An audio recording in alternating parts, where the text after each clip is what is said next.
Welcome to Shauna's Avenue, your source for local news that matters.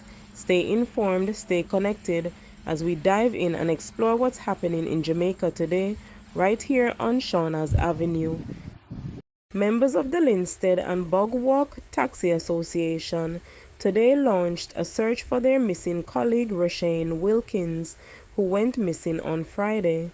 Reports indicate that Wilkins accepted a charter to the Norman Manley International Airport in Kingston, but he has not been seen since. This morning, members of the association convened in Sligoville, where Wilkins' burnt-out Toyota Probox motorcar was previously discovered by residents.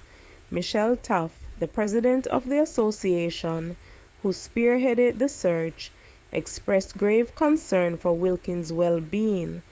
During the search, a few items, including $50 bills and a fragment of a shoe, were discovered close to where the fire-destroyed car was found. With hopes dwindling of finding Wilkins alive, Taff acknowledged the grim reality, stating, "We realize that we need to retrieve his body before it decomposes." Meanwhile, Superintendent Hopton Nicholson, commander of the St. Catherine North Police, assured that investigations were underway since the police received report of Wilkins' disappearance late Friday evening. "We will be seeking assistance from the K9 Division to aid in the search," said Nicholson.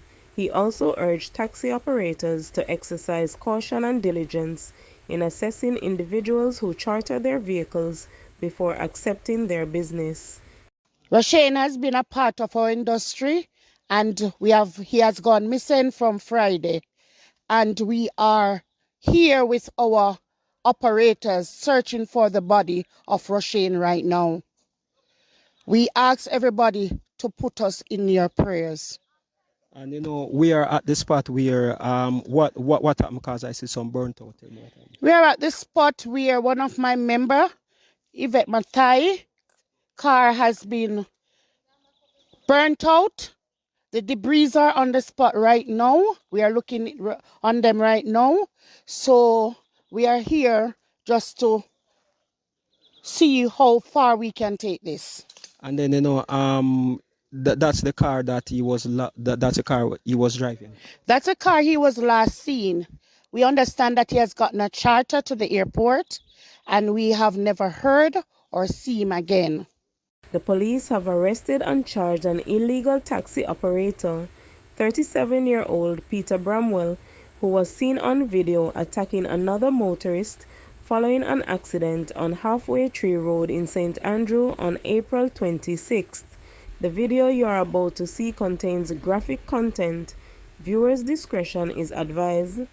On or about 6 p.m. on April 26th, 2024, the police were alerted to an incident that occurred along Halfway Tree Road in the vicinity of the National Baking Company. What we gather is that there was a motor vehicle crash between a Toyota Probox motorcar and a Pyro motorcar. As a result of that crash, the driver of the Toyota Probox motorcar became enraged and sought to attack the driver of the Pyro motorcar. What the driver of the Probox motorcar did was to use an object to hit out the driver door glass of the Pyro motorcar. The driver, in an effort to avoid being hurt, had to disembark his vehicle through the passenger front door.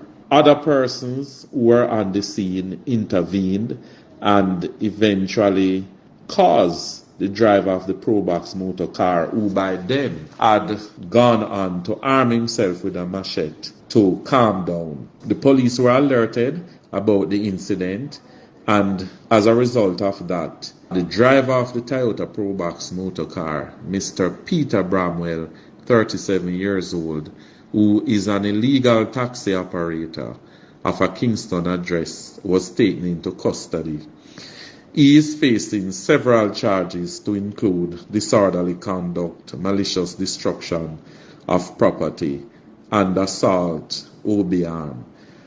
We have also found 4 traffic warrants for Mr. Bramwell to include operating motor vehicle without a road license, no motor vehicle insurance coverage, failing to obey police command, and obscured registration plate. There are also 40 other warrants that have been ordered, and we are waiting to collect them, and they will be collected and executed on him. We also did research on the driver of the Mitsubishi Pajero motor car, Mr. Devon Blake. 4 days of heavy rainfall, which triggered a massive landslide, has rendered the main thoroughfare at Claverty Cottage in West Portland impassable to vehicular traffic, while hundreds of residents are marooned.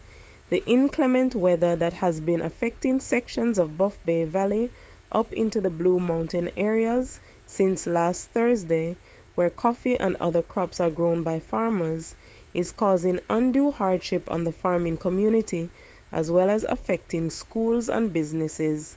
Landslides in some areas leading from Chepstow to Claverty Cottage have disrupted the flow of traffic. Ralston Thomas, a coffee farmer who is providing assistance to residents, including students, to get to school in his pickup truck, said that the 4 days of heavy rains has caused significant damage to the road network and farmlands. We need to get the roadways cleared so that vehicles can enter and exit the community. Teachers are unable to reach school as the roadway is blocked, and if we have any emergency situation where someone is sick and need to go hospital, it will pose a challenge, said Thomas. The mother of schoolboy Jamiel Richardson has been taken into police custody after the 8-year-old perished in a fire at his Top Lincoln home in Grange Hill, Westmoreland on the weekend. Sharon MacDonald is expected to remain in custody pending the outcome of an investigation. The death of Richardson, who was a student at the Peggy Barry Primary School in the parish, has plunged the school and his already shaken community of Top Lincoln into mourning. This tragedy has shocked us. We were not expecting anything of this sort, and I am really saddened by it to the point that I am not able to sleep, said Corinne Fraser Williams, principal of Peggy Barry Primary School. His death has touched me, and the entire school community is shaken up by it, the principal said of Richardson in an interview with the News, recalling that he was a quiet little boy. Reports from the Morgans Bridge Police in Westmoreland are that about 11:40 p.m. on Friday, Richardson was alone in the house when it caught fire. The police said his mother, who was on the outside, raised an alarm, and the fire department was contacted. After cooling down operations, the lifeless body of Jamiel was seen lying on the ground. He was taken to the hospital where his death was confirmed.